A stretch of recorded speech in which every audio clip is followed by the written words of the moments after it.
I'm Kev. I'm 38-year-old. And just over a year ago, I tried taking my life. I was just overthinking stuff all the time, and I just thought it was just a normal thing. I lived in Australia for 5 years.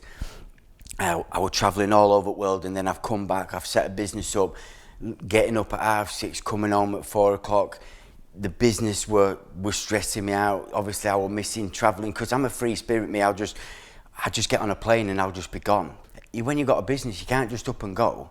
Do you know what I mean? And that's what happened to me. So I was a bit tied down. And then obviously I had a failed relationship. I'd split up with my ex. I was living with her for 2.5 years, and I left her and I went back to my house. And it was just empty. It was just like, I was used to kids being in house, and then I just got a bit lonely. And then I lost my nana. When I lost my nan brought me up from when I was 13. She made sure I was fed every day, and I got to school, and she really looked after me. So when I lost my nan, it was like losing my mum. It killed me. It was horrible. They were my demons in my head. And I was at work one day, and I just thought, I've had enough. I've just had enough. I can't be. I don't want to be here no more. I went and rented a generator. I went home. It was heavy as all. I took the generator upstairs. I run a bath. I cooked a steak dinner. I wrote my letters. I had my bath, and then I dropped a load of sleeping tablets, and I was laid in bed with my earphones in.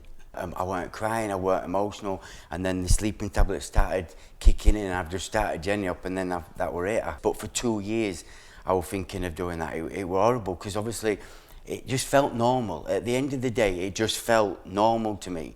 Like I'd be thinking, oh, well, this is just normal behaviour. People are suffering all the time. Do you know what I mean?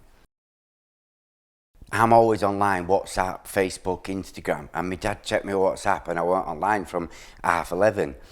And so my sister come around, and my dad says, there's something not right with Kevy's not online. So she says, well, let's go through. So he's come through, and he's knocking on the door, there's no answer. Gone over my wall, there's no answer.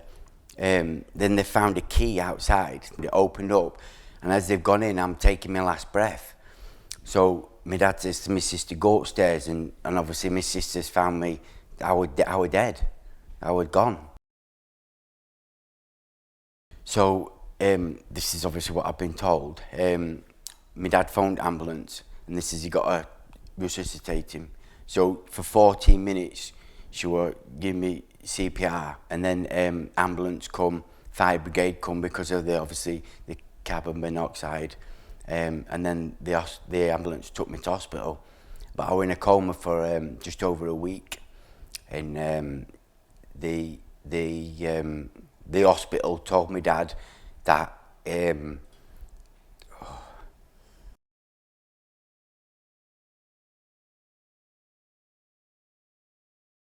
So when I come out of the coma, I remember just laying in bed. I've got tubes in my mouth, tubes in my nose, and I've gone, what have I done here? What I knew.